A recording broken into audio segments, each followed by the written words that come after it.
You're listening to the Smoking Joe Thunder podcast. Hey, what's going on? It's your boy Joe Thunder back once again with another episode of the Smoking Joe Thunder podcast.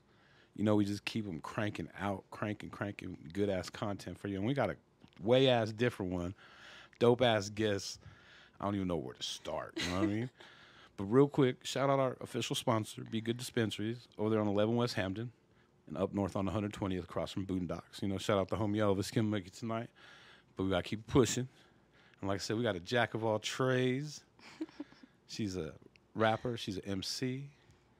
She has OnlyFans. She's a wildcat. She's a porn star. I'm FaceTatMamiii. FaceTatMamiii, there you go. Thank you. Welcome for coming. How you doing? I'm great. Thank you for having me. But like you said, you're a jack of all trades. I do it all. That's what I like to hear. Shit, you know what I mean? Ain't nothing wrong with that.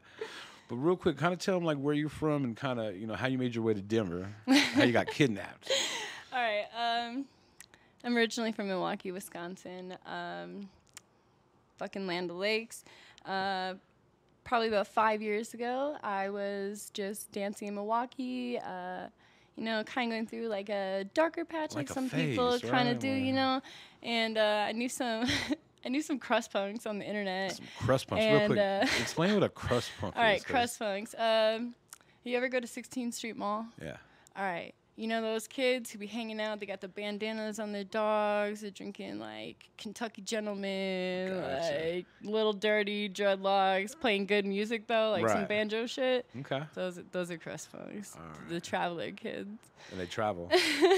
So like these kids hit me up, they're like, yeah, do you want to smoke? We're in Milwaukee. And I was like, all right, yeah. So they pull up and it's like 3 kids, couple fucking dogs, some shit ass car that was like literally filled to the brim with pizza boxes from Little Caesars, like graffitied all over inside. And they're like, pack a bag, you're going to Colorado. And I was like, what do you mean? Like, I don't have money to go to Colorado. They're like, no, like you're a stripper. You don't need money. Let's go. All you need is a bag. Exactly. So to get the bag. I packed a duffel bag full of all my shoes, all my clothes, and a shit ton of sweaters because in my head, Colorado is just like snowy all the fucking time. All I had to go off of was South Park. Oh shit! Have you been to Casa Bonita yet? I have not. No, everybody told me it sucks. It does. And then COVID happened. So, but yeah. So these motherfuckers, I didn't think anything about it. So I was like, shit, let's go. I hopped in the fucking car. We spent like 4 or 5 days panhandling and shit, coming out to Colorado. We ended up in Fort Collins first, and I thought it was, like, the coolest fucking place ever. I felt like I was home, and that was, like, a feeling I never had in Wisconsin. Right. So I was like, I'm going to stay. And then we made our way to Denver a couple days later. I met one of my other internet friends, and she was just like, you know, if you want to stay, you can stay here and just figure it out. And that's what happened. I hit up my roommate. I said, sell my shit, get rid of my shit, and I'm not coming back, and I haven't been to Wisconsin since. It's 5 years ago now.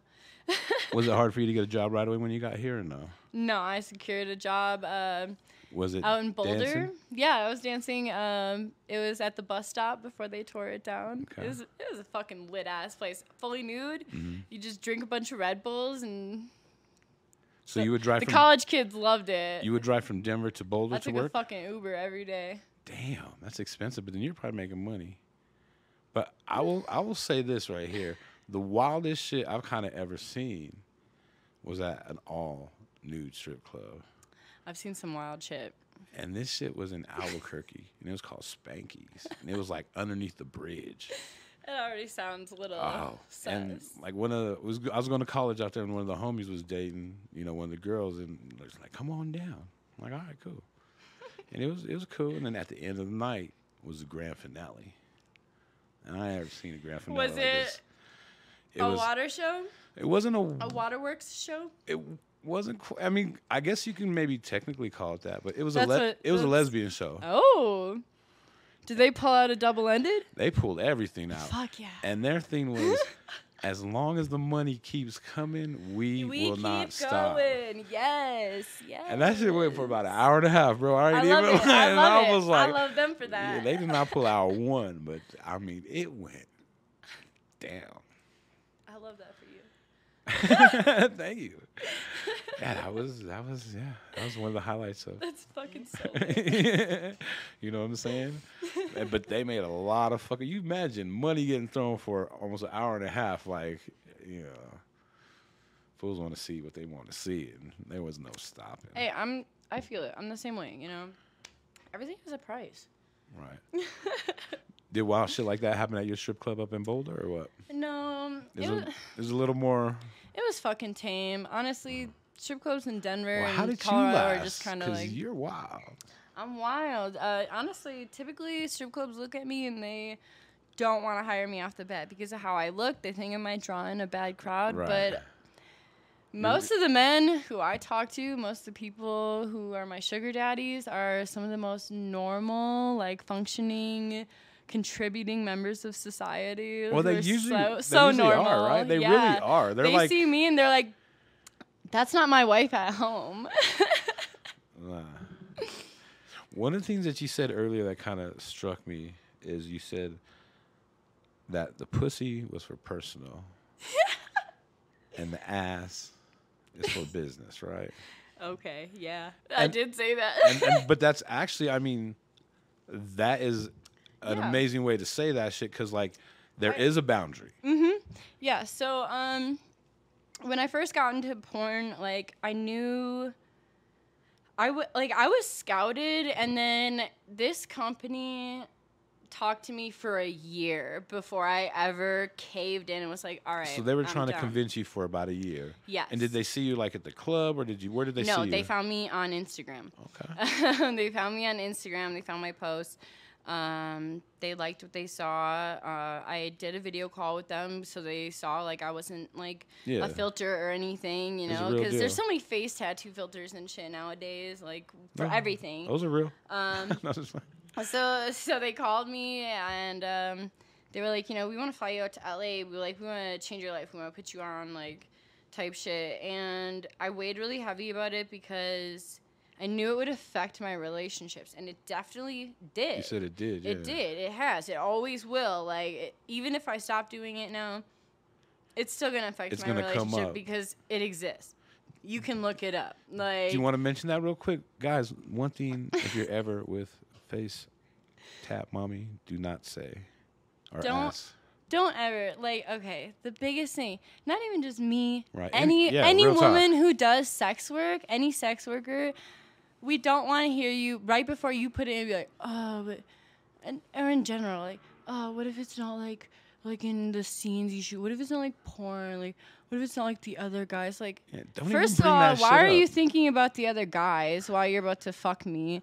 Weird. And second of all, like, you do not bring that up. Real life sex is like that. It's emotion and it's spontaneous and it's hot and it's sexy and you're like doing things in the moment that maybe sometimes you normally wouldn't. Exactly. But like porn sex is like shit that is appealing to masses, shit that's appealing to popular niches at the time, and it's not fucking fun at all. Porn sex is not fun.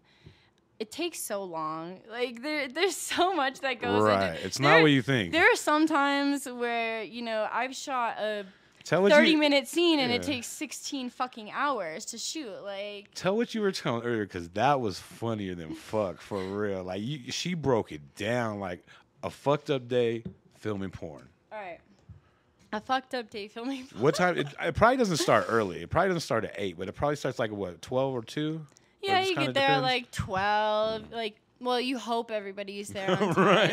Right. But nobody's on time. Right. Like, I run fashionably late. I'm not even on time. Right. So if I'm there before everybody else, something's wrong. And I'm not the professional yet, that's when you know maybe it's a little... Let's talk about a fucked up day filming porn. Fucked up day. So you get there at like 12. You woke up late, so you had to shower and do your makeup and everything really quick, moisturize your body, you know. So you didn't eat. You know, you have to call fucking dispensary delivery to bring you some fucking dabs and vapes because you fucking forgot all that shit at your hotel room.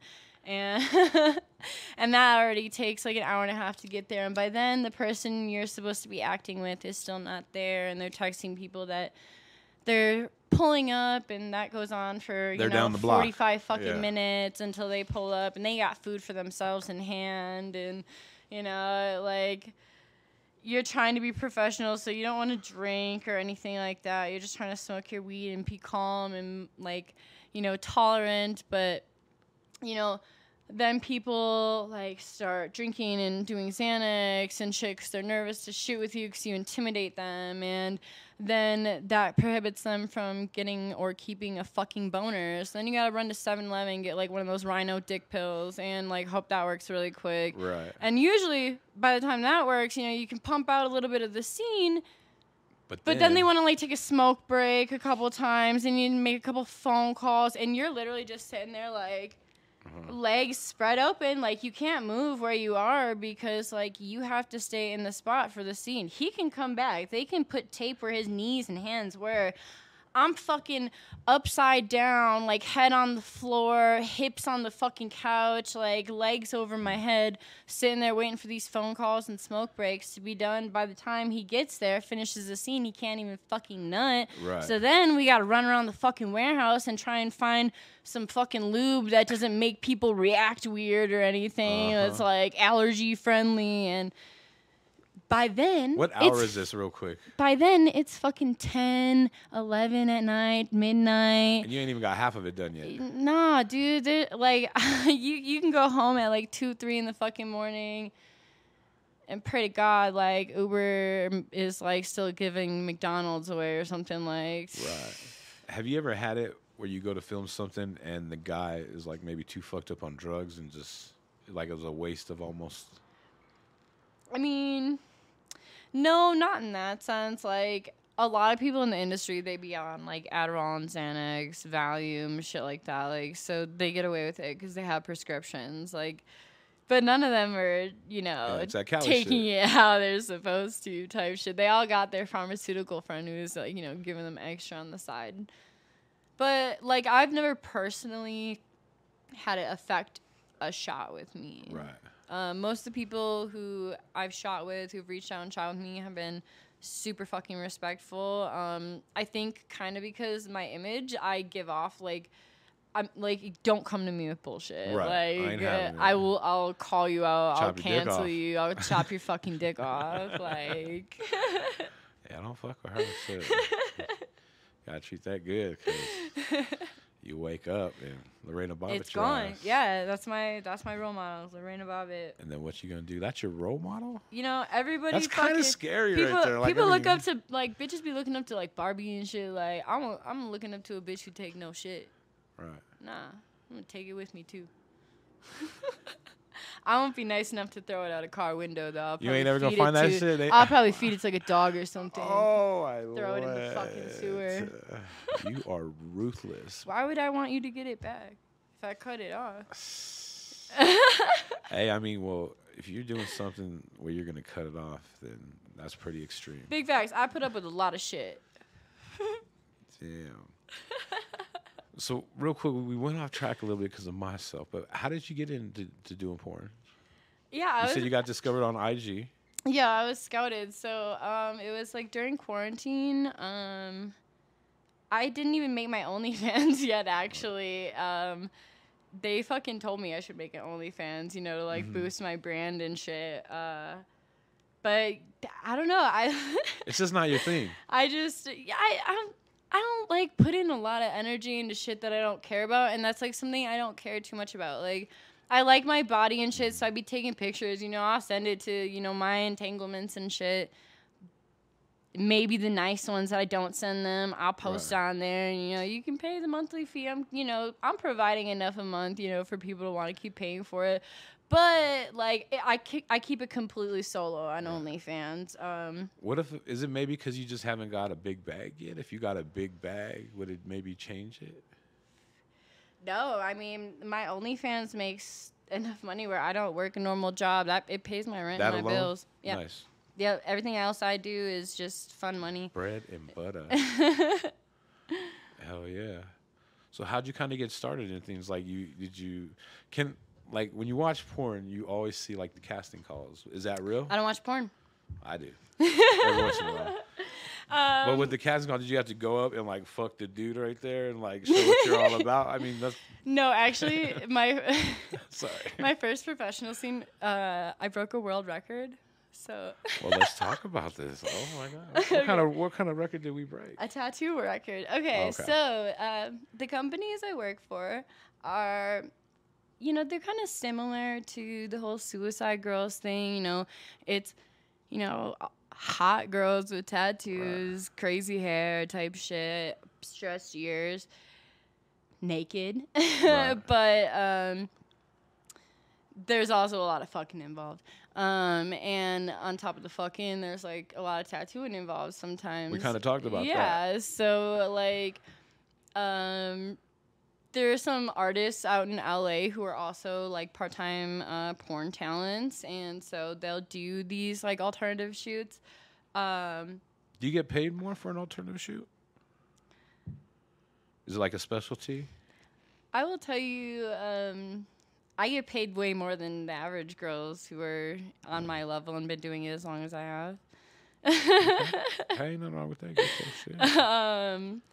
But porn does not make as much money as people think. As you would think. It does not make as much money as people think. Because usually your money is the money you make up front when you do the shoot. Mm-hmm. And then not so much residual unless you're really paid fucking up front, big. Yeah. You get paid up front, and that's your money. And then usually you're signing contracts to give the company ownership of the content they shot. Yeah, usually you'll get your pictures, but not the video content. Yeah. That's crazy. Yeah, like I had to look up recently like what average porn people were making, and you're way above that. That's good. You won't say. All right. I don't like to talk about how much money I make because I try to be very humble. I'm very, very appreciative and grateful for all the opportunities and things I've been given. There's a lot of blessings I've gotten from this, but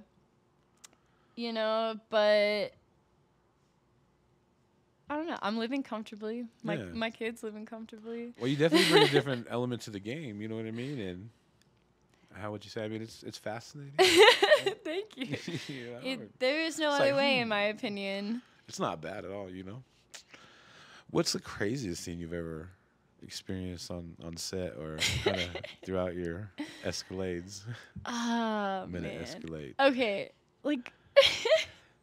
I know the list is long. You're just trying like, what should I tell this fool? Because fuck. Can I say like anything? You can say whatever you want. You can smoke. You can do whatever you want. The mic is yours, girl.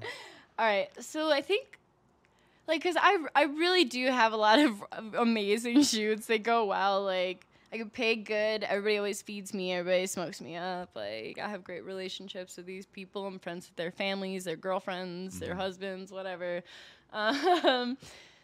But they gotta hate a little bit when they see a hot, attractive woman like yourself come in, and like I said, you bring a different. No, because look, to be in relationships with people who are in this industry, you have to be so fucking confident with yourself and understand that there is a big separation between business and relationships. Yeah. Front and back. Front and back. Okay, yes. So I'll go back to that. Front and back. That's where we were going. Okay.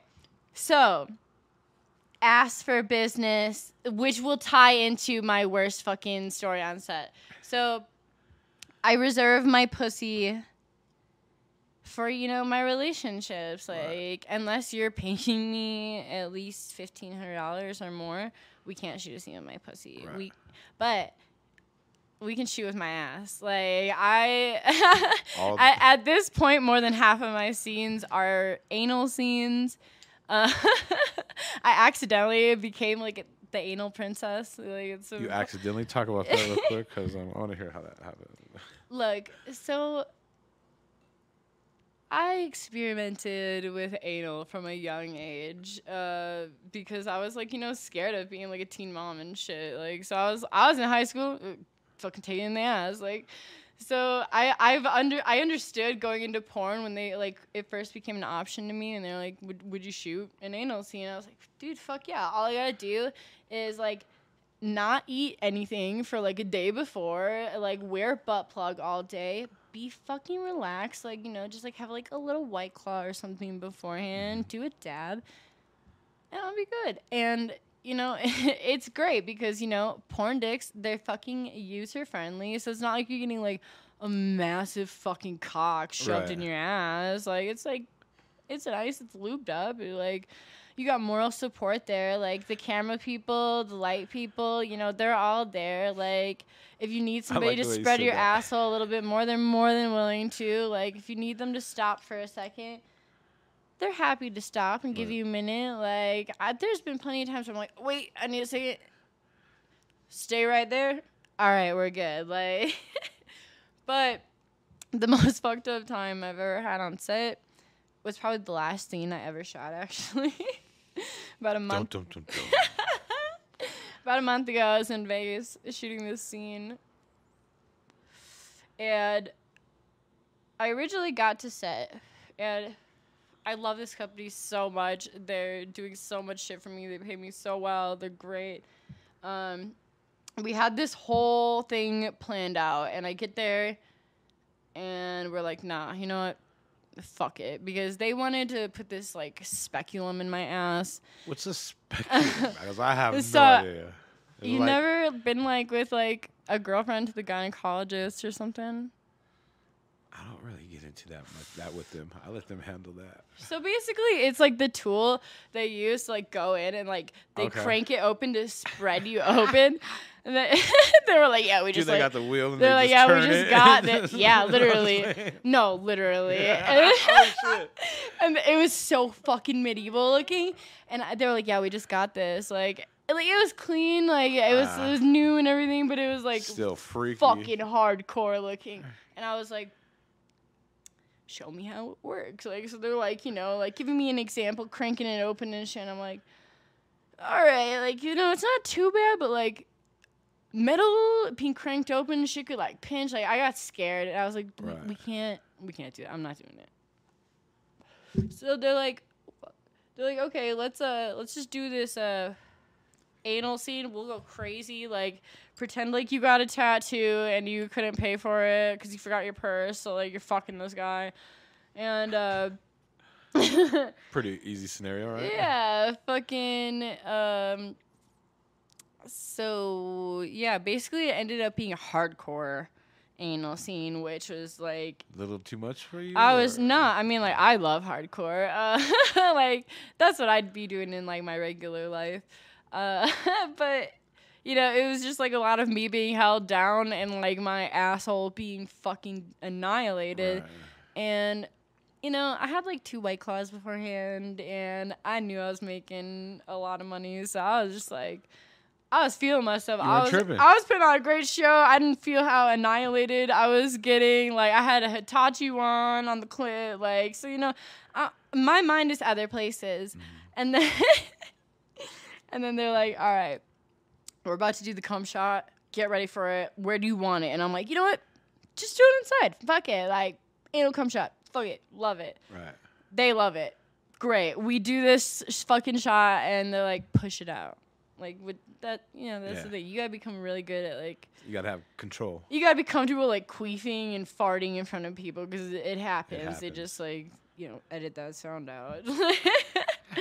But, like, so, I start pushing this fucking load out, and all of a sudden, like, I feel like a lot running down my leg. I think... Like, because I can't see, I think it's all cum, and I'm just pushing and pushing and pushing, and there's all this, like, warm running down my leg, and they're like, oh, you're bleeding, and I'm like, just keep going, there's more, and I'm like, I'm still pushing, like, all this fucking cum out, and there was so much fucking blood. Like, I like, looked back afterwards, and I was like, oh, that's what you meant.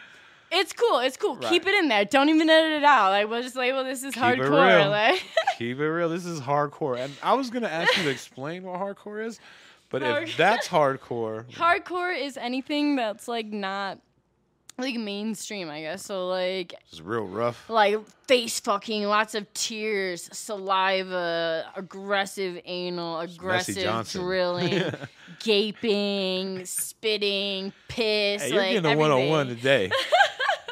Shit, you're getting a 101. Hi, I'm your professional. Come to me with all your questions. Come to her with all your questions. I had to. I'm sorry. Man, You're gonna have to start doing like a late night podcast special, just talking sex facts with FaceTat. Hey, you could be the co-host. You know what I'm saying? I'm down. You could do it late night. That's a new little spinoff right there. All right, I'm gonna keep you to that. Man, so that was the last one. Yeah, that was like last month. Damn. It took like 3 or 4 days for my asshole to feel okay after that. Like, my biggest fear in the world is having a prolapse. You gotta explain that which too. is I'm like sorry. when your asshole falls out. Like, anytime like you get the like red like puckering out and shit like that, that's your fucking rectum falling out because it was manhandled. That's my biggest fear. And so like I ran to the back. I turned around, I grabbed my asshole, like I was like just checking to see if it was out. It's like a little vagina kind of. Like, dude, I was like, if it's sticking out, I gotta push it in. Like, I ran to the bathroom, I bent over in the mirror. Get some duct tape. Oh my god! Like, thank God my asshole is like, it's good. It's okay. It's not damaged. I'm glad for your asshole. It's not wrecked. But like, yo, I flew out and I literally flew out for like a day. I flew out, shot my scene, and then like I was gonna say that pillow. Hop back. So I was like on the plane, fucking like sitting sideways. Because my asshole was all swollen. Like I was about to say the pillow you put around your neck, you probably put that on your seat. Nah, dude, I needed that shit. I was flying Frontier. It was not comfortable. I sat on my fucking sweater though. Dude, like my ass was not okay. Like I had to prop it so I could like lay back, take kind of let that rawness like get some air in. Dude, my shit was so swollen. Like my gooch was swollen. Like that pain shoots up into your body. When your gooch is swollen. It's a good film. Dude, I'm about to see it soon, and like they were just like, this shit's phenomenal. They weren't even gonna release it yet, and they were like, we bumped it ahead of schedule. They moved you up. Shit, it was that good. Yeah, they loved it so much, like, and they loved the teases. Like, people loved the teases so much that I had these like crazy fans emailing the company I fucking shoot for, and they were like, we need to see it. We need to see all the fucking content. We want to see FaceTatMamiii. When are we going to see her asshole get destroyed? And they were like, yo, we're going to put it out. Soon. Nice. I'm sure, when it comes out, you'll provide a link. Oh, definitely. It'll be right on my Twitter. Man. What was the first face tattoo? First face tattoo. Okay. So my forehead's pretty struck up, but I have the word sempiternal up here. Means everlasting and unchanging. I originally got it because I thought like a forehead tattoo would be the easiest to hide since I always have this like fucking emo bang in front of my face. Right. And like I have kind of a fucking big forehead, so I like wanted to create this optical illusion. So I could wear like a ponytail like all the way back, and people would be like, that's not that big, like just because there's like a tattoo there, like yeah, it brings it down a little bit visually. That's hilarious. And then just one left. That was my first one, and like for a couple years after that, I got a couple more. And then for a couple years, I didn't get any, and then I got a shit ton when I went to LA for my first porn shoot, and I broke my world record. I got 15 face tattoos in one sitting. Damn. No breaks, and then I did a blowjob scene afterwards. Damn, did you hear that? 15 tattoos and then a blowjob afterwards. It don't get better than that. Fuck. And she got paid. And I got paid. I was gonna ask you, do like the ass scenes get paid more? Oh fuck yeah. Fuck yeah. Like my blowjob scenes and my like couple pussy scenes I've done, I'm just like whatever, because like the way I looked at those was the people I shot with and the companies I shot with and like the OnlyFans people I shot with had established names and fan bases. So on top of the money I was getting, it was a beneficial fan base gain to me. Like one of the guys I shot with, like I got 1,000 followers overnight, like just because I had shot with this one guy out here who's like super fucking huge on OnlyFans. But like to shoot 30 minutes with my ass is $1,300, to put it that way. Okay.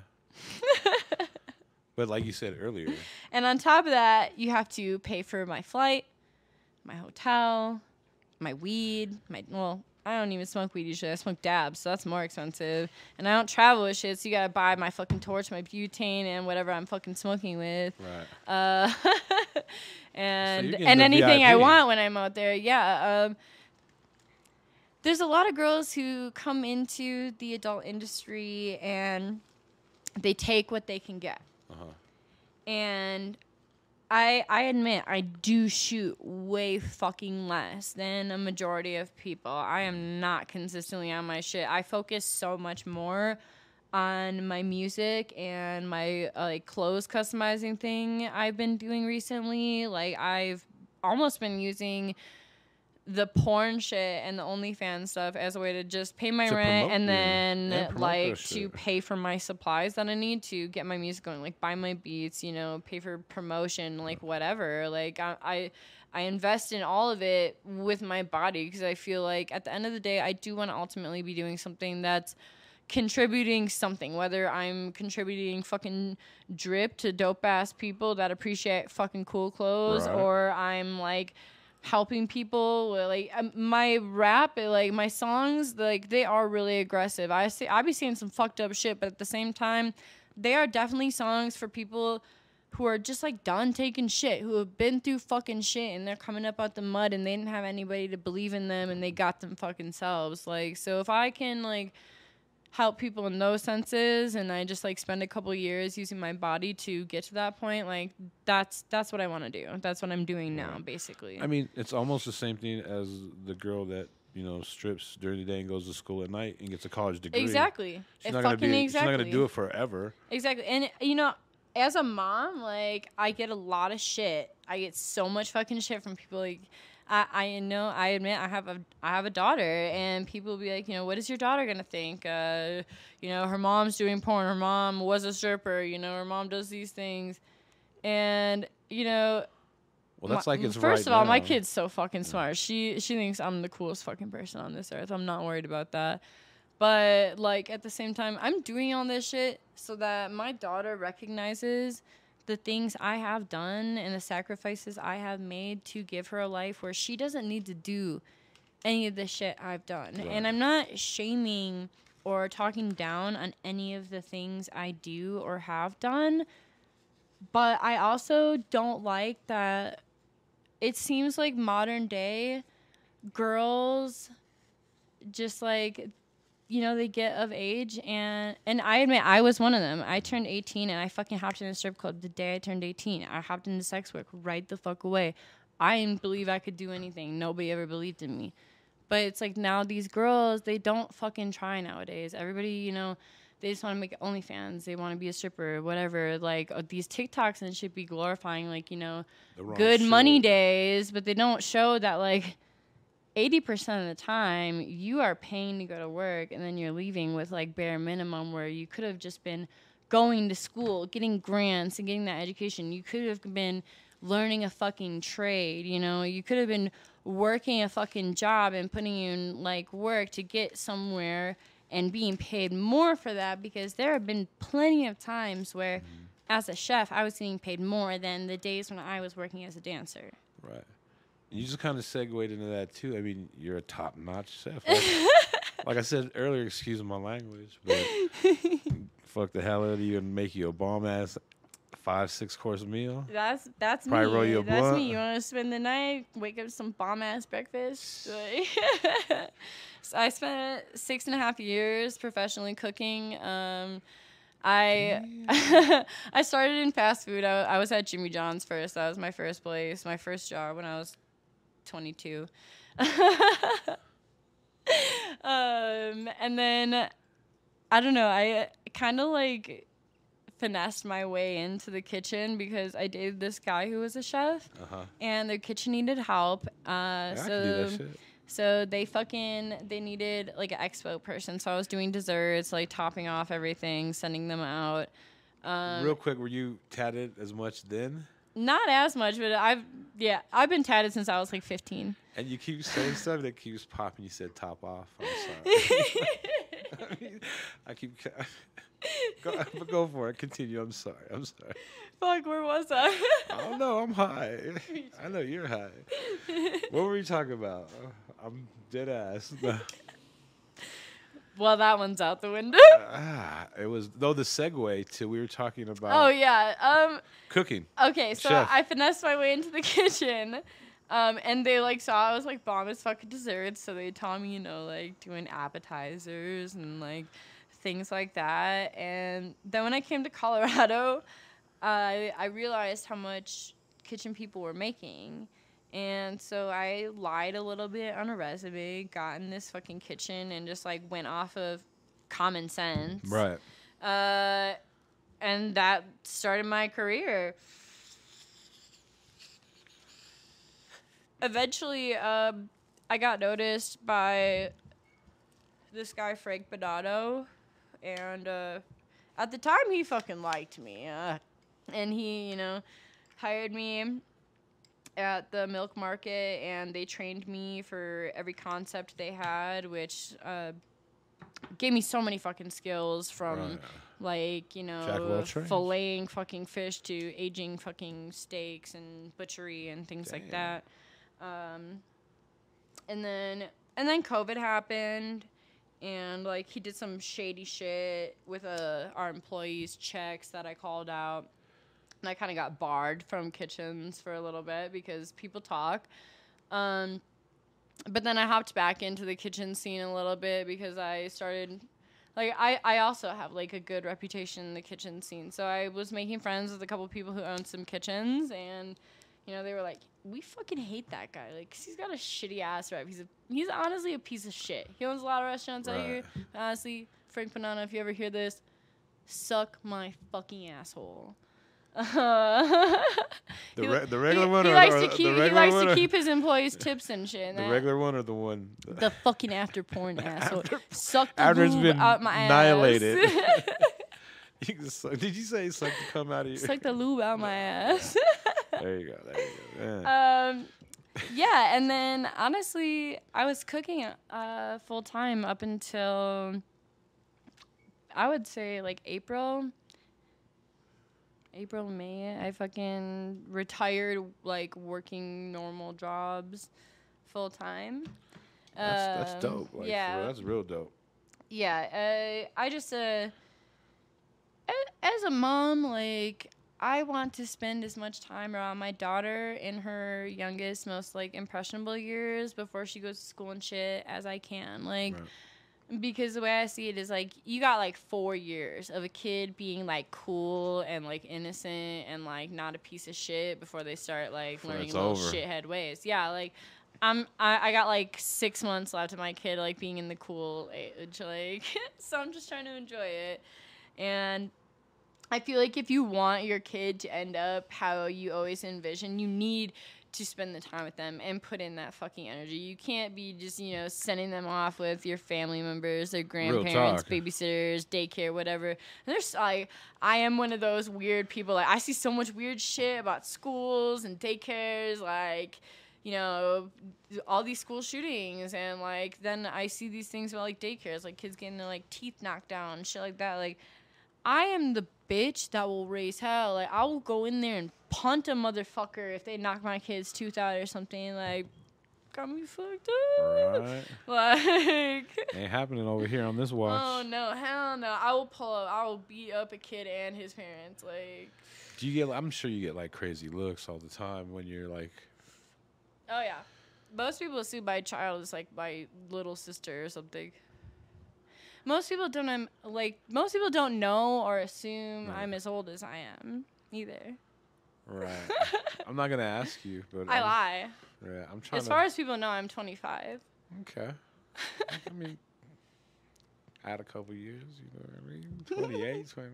Cool. Maybe out. That's cool. Ain't nothing wrong with that. I bet it's hard though, just like separating everything. You know what I mean? You have so many different hats that you're wearing. Like you said, you're a designer, you're a rapper. It's actually really easy because I'm so mentally ill. Like, I wake up and I got the energy for like doing one thing every day. So it's like every day gets a different thing. One day I spend the whole day writing music. One day I fucking work on a bunch of clothes. Right. One day I get as hot as I possibly can, and I shoot a shit ton of content. Like, some days I don't do shit, and I stay in my fucking pajamas all day, and I, like, just hang out with my kid, do fucking typical mom shit. And like you said, it's not like you're doing porn, like, all the time. No. You did it, like, maybe and people think, like, it's like, oh, I'm just getting my fucking back blown out all the time. Yeah, no. Like, if I break it down, I shoot like a handful of scenes a year. That's what I was gonna say. It sounds like maybe once a month. Like every other month, I shoot a scene or two. Like I'll like take a month off, like to focus on my clothes, my music, really hardcore, and then I'll do a month where I do a bunch of bookings for like my modeling and my fucking porn shooting shit. Like, life's about balance, and this one weird thing I've been realizing lately is that people don't take that serious motherfuckers who are doing a lot of things at once. And it's fucked up to me because it's hard for me to conceptualize why anybody would want to put all their eggs in one basket. Right. That's a fucking big ass gamble. No, for why sure. would you want to put all your energy, all your money, all your time into trying to be good at one thing when you might be stuck in ACO or something forever? Like, I don't want to be 35 being like, I'm the best rapper in my fucking town. Like, no, fuck that. I want to be like hustles. I want to be like 35 and owning fucking multiple badass apartments all over because I can, having fucking boyfriends in every major city so I can travel and not pay for hotels because I can, like. Not that dumb shit, right? Like, come on, like, work smarter, not harder. Exactly. Talking about, like, working smarter, not harder, OnlyFans and IG, I'm sure you meet there's some creeps on there. Just, I'm sure. Because they probably expect that you want it all. Like, oh, my God. Yeah, I get some crazy shit. And because of how I look, I get a lot of these, like, I'm not going to, like, kink shame or anything, but, like, some things are not my cup of tea. And, like, specifically pegging. Like, and I... especially, like, on Twitter, like, because that's where it's the most unhinged, honestly. Because that's where, like... you can be scrolling and straight up see me getting, like, holes annihilated. And these motherfuckers will be like, oh, yeah, I want you to annihilate my asshole that way. Or, like, or on my foot page, like, I'll post a picture of my heels, and these guys will be like, I want that heel in my ass. I'm like, you'd go to the fucking hospital. Like, calm down. Like... the only thing I'm glad is, like, I don't get dick pics. Like, I don't get unsolicited dick pics. I think guys, like, they know by this point, like, I am not scared to take your dick pic and send it to your grandmother. Like, right. Don't play with me. Also, the porn thing kind of helps because they're like, she be seeing dicks. Like, all day. She don't care about my dick. It goes back to, like... And it's true because I don't care about your dick, like, at all. Unless you want to pay me $20, you can send me a picture, and I'll tell you what it's like. I do dick ratings. Just for $20. $20, cash out. That's funny. Damn, I had a question I was gonna ask you. I'm high. I'm so high. You want a dab? Yeah, I'm down. Take a dab. Let me see. Let me get back. What kind of music are you into?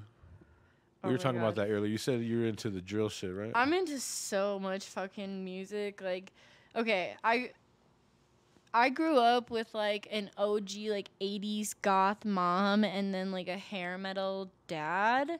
So I grew up on like goth metal, black metal, shit like that, like Cradle of Filth, Dimmu Borgir, Typo Negative, Deftones, Nine Inch Nails, things like that.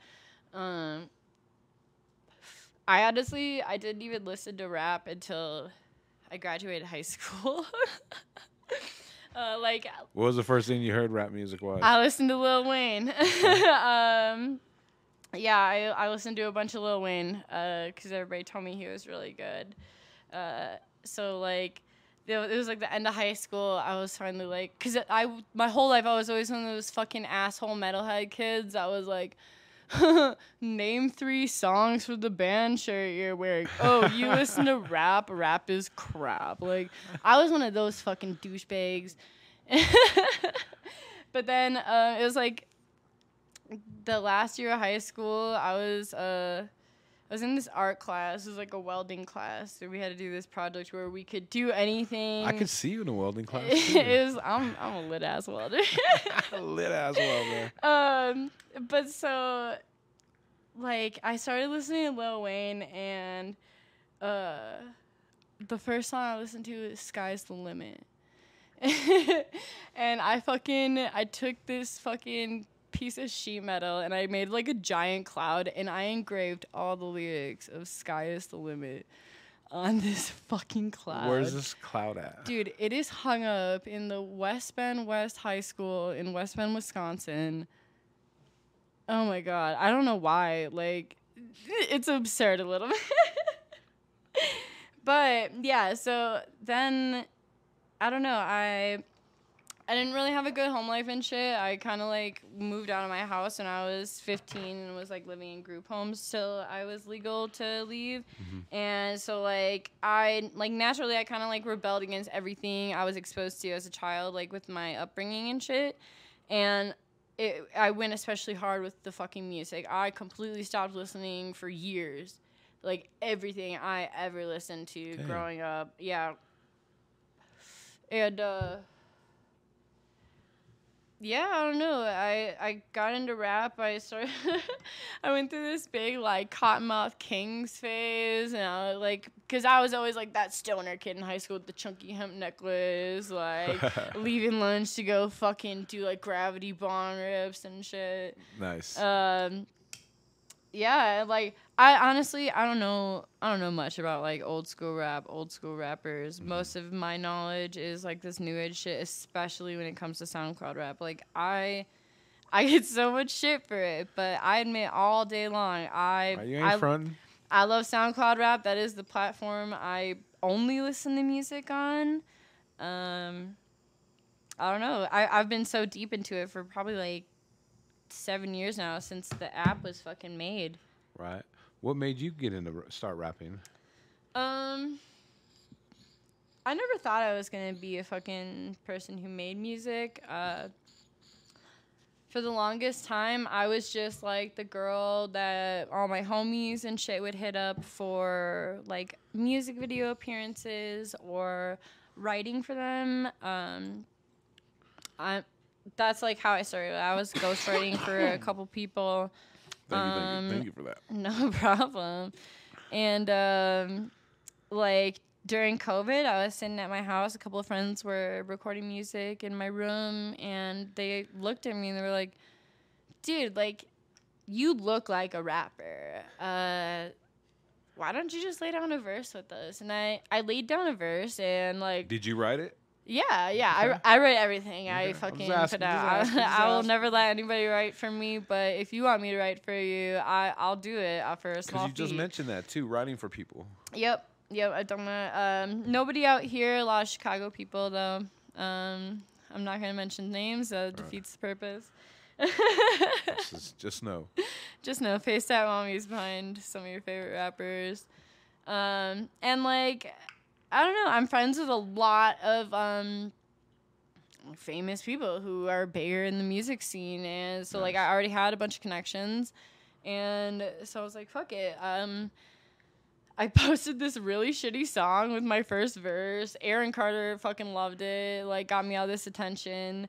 I don't know. Momentum. And then during COVID, like, most people out here know, most people on the internet know, because there's so much video and picture evidence. Like, I was one of those motherfuckers who was having parties and shit during COVID.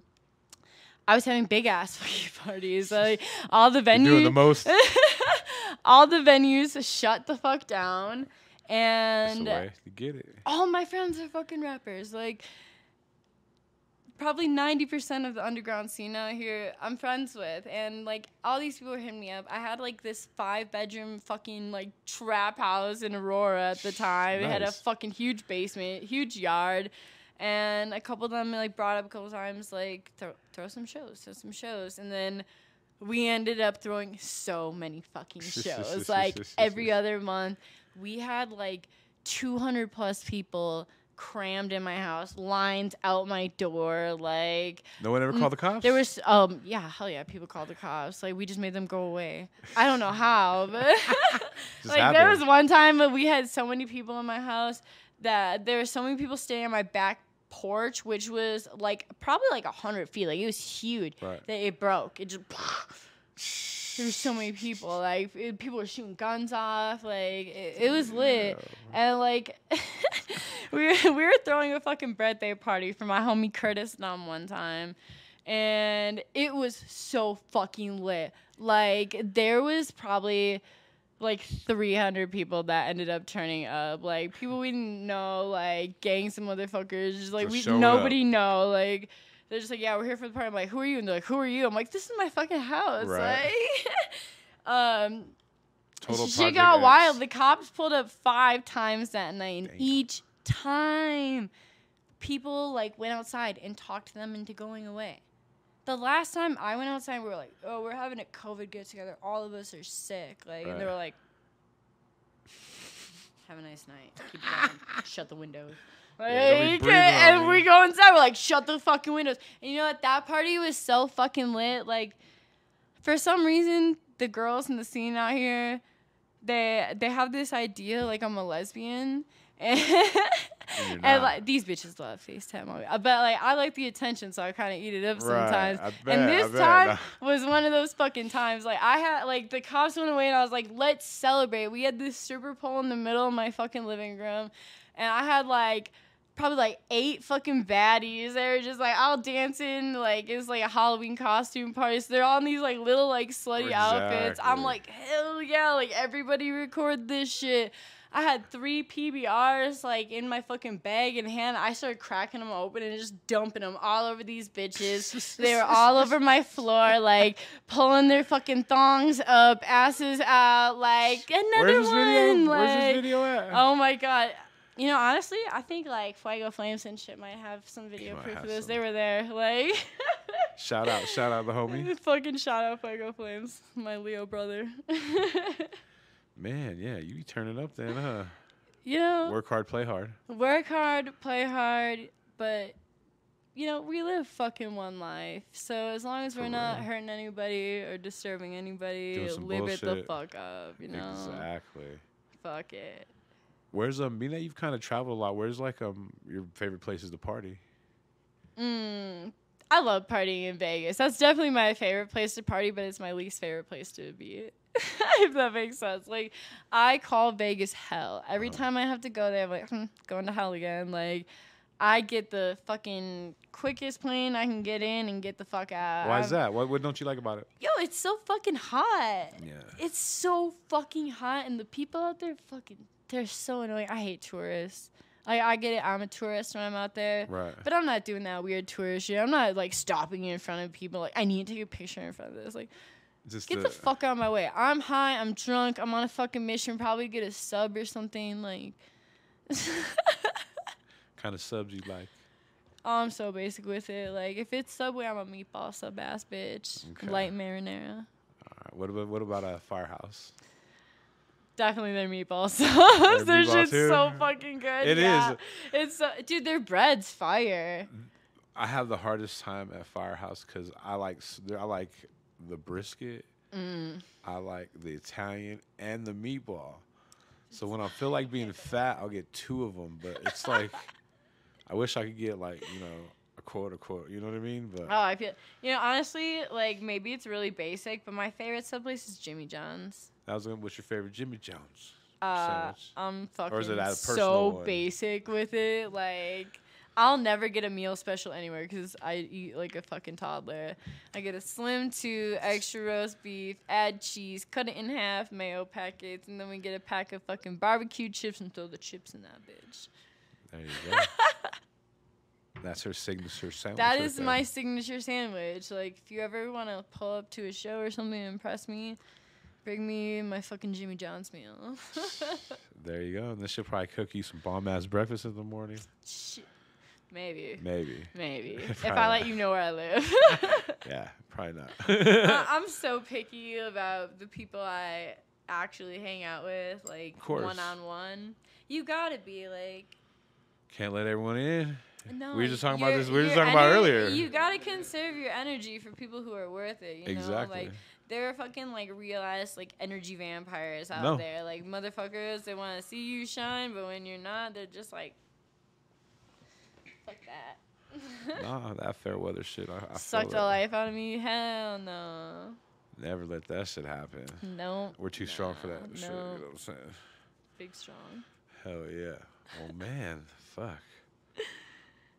I know I said this already a couple times, but I'm high. I'm gonna roll another one too. Shit. I'm gonna do another dab. Real quick, talk about your style of rap because you referenced Michael Vick.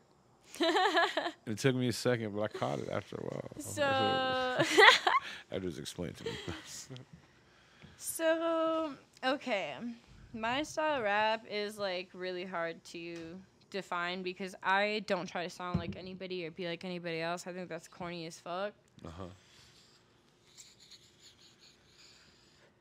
I am me. Like, so when I started writing music, like a lot of the rap I listened to is really, it's like a lot of like East Coast New York drill.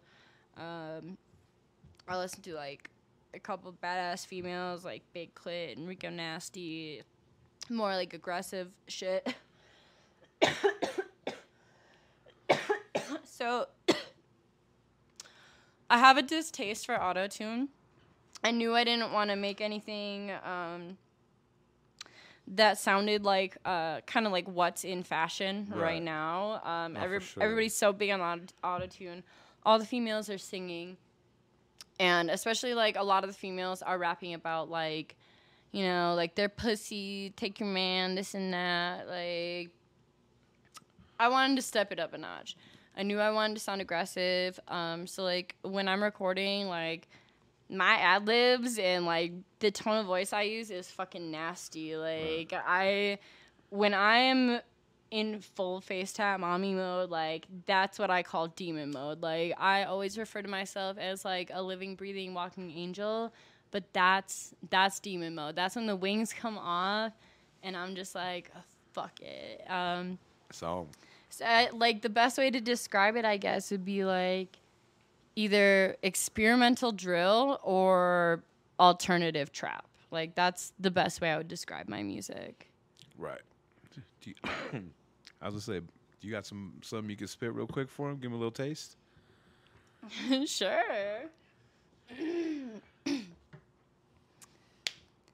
Never needed someone to believe in me. FaceTatMamiii, I'm the bourgeoisie. Self-made bad bitch, got no G.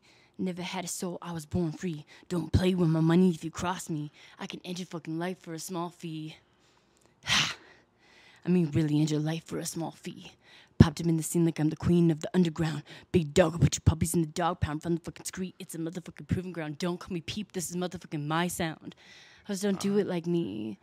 FaceTatMamiii copies, drop bombs, kamikaze. FaceTat make you need an autopsy. Hell yeah, that was hard. Hell yeah, that was dope. Shit. She don't play. No, I want bad bitches to like fucking play my shit. music, but like when their boyfriend hands them the aux and they fucking put FaceTatMamiii on, like they're like bobbing their head with it. Like real they're quick, like, what's a yeah. bad bitch to you? Just so they know. Okay. 'Cause they get it. They got it twisted. You know this. They got it twisted because my idea of a bad bitch, I feel like, is really what a bad bitch is.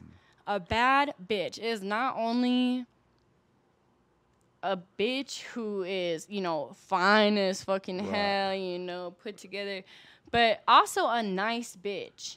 Like, I feel like the baddest bitches to me are nice fucking bitches. I love fucking beautiful, put together, responsible bitches who have great personalities and they're genuine as fuck and they're like complimentive to especially other women, because nowadays, okay, like I call bitches, whatever. I talk how I talk. But bitches like have this mentality like they're in competition with each other. And like that's so fucked up to me, because like your destiny and your fate is your own. It's not no competition with nobody. Whatever's going to happen for you is going to fucking happen regardless of whatever's happening for other people or how it's happening for other people.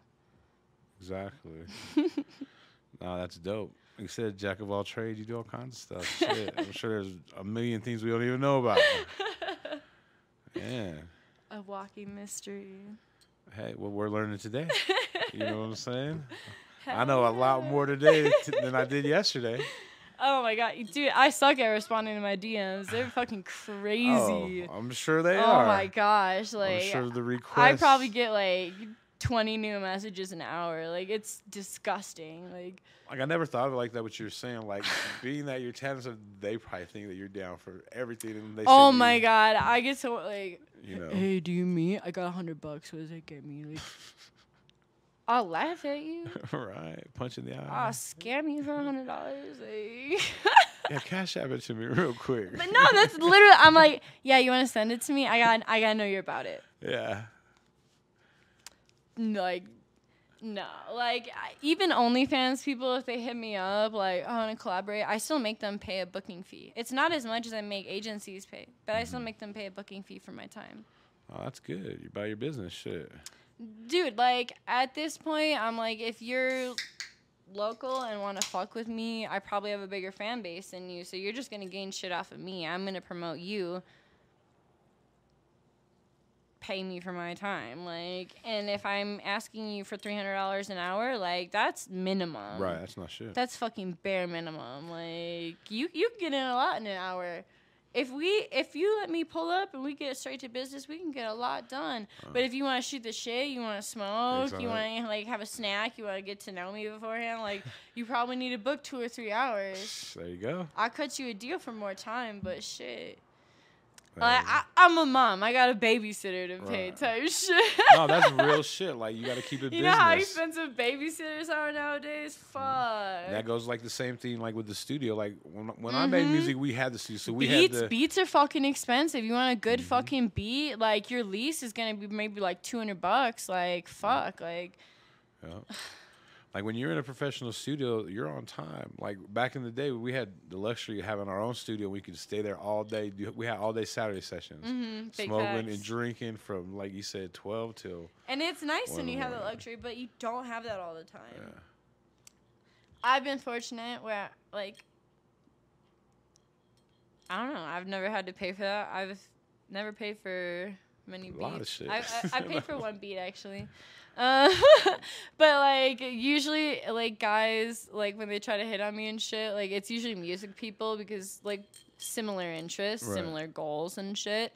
So anytime producers and like music engineers and shit hit me up, it's always like, oh my god, you're so hot, like could we go on a date? I'm like, do you got beats? Here's my email. Do you got beats? I have a whole drive full of like really shitty beats I've never used, and like it's gonna take a miracle to use them. But like a lot of these beats I have been able to use. Like I've been grateful for the like good ones I've gotten. But hey, how many tracks have you recorded so far? I have 10 on my SoundCloud. I have one unreleased, one I'm about to record, and then I probably have about like 5 features. Nice. And then I got like 3 features in the works. You want to give me your Instagram and all that real quick too, so they know how to listen to your music, check out your. Yeah, so pictures. I'm FaceTatMamiii on Instagram. It's FaceTatMamiii_.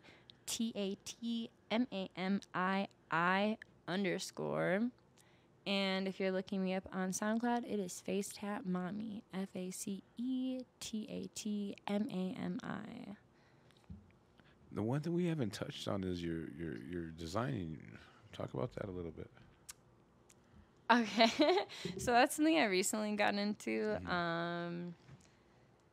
Basically, like my wardrobe, any clothes I buy, I pretty much tend to customize. Exactly, that's the way to do it. You got to flip it a little yeah, bit. You because have that flavor. I try to live my life as a brand. Because I feel like that's the best way to market myself. When I manifested FaceTatMamiii, I manifested like a whole different being that like got shit done. Right. It's an alter ego. Yeah. Like get shit done. Yeah, and like my style has always been the same, but like I kind of had to change my attitude so I wasn't so like pushovery, and I got sick of being a bitch to everybody who was like, I love your clothes. Where'd you get them? And I'm like, I made it. Leave me alone. Like, now I'm like, I've spent a little bit of money buying some clothes, going to the thrifts, picking up some things, ordering some supplies where I'm just creating everything that people have complimented and they're like, I want that. Where can I get it? And they can't find it. Or I'm replicating pieces of clothing from... Like, right now, I'm working on a piece of jeans. I'm replicating a pair of jeans from fucking Devil's Rejects.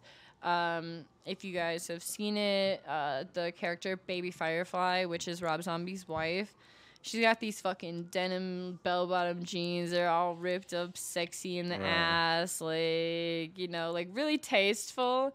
So, like, I'm working on that right now. I'm doing a commission for somebody. Like, they found some really cool studded hats on Etsy, and I was like, I'll make it cheaper and cooler type shit. Like, I'm willing to make anything for anybody who's got a reference for me or they like something I've worn, just because I want people to be able to get shit more affordably. Like, designer shit, especially DIY, handmade shit, like, it's so taxable. Like, you know, you can sell a t-shirt for $100 if you want, and it can be so basically customized.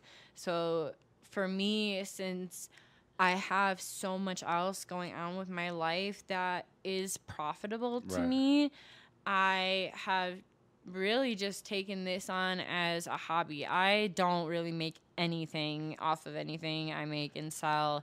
I am strictly paying for my supplies at this point from my commissions because I want everybody to have cool fucking shit. That's like, dope, real dope. I always wanted cool shit when I was like younger, and like a lot of my fan base is honestly younger fucking people.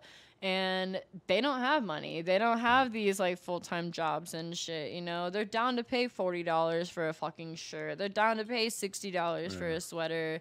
Like, I'm giving them quality, and if I wouldn't wear it, I wouldn't sell it to you. Nah, exactly. Well, that's dope, man. That's dope. Shit.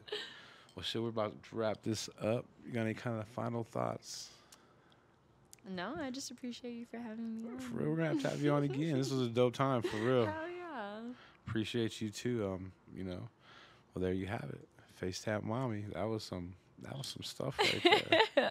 We went on a fucking roller coaster ride. We'll definitely do a part 2. And, you know. Definitely. All right. Well, like I said, you know, we appreciate you coming on by. Had a blast. You could catch us on all platforms. We're out of here. Peace. Peace out.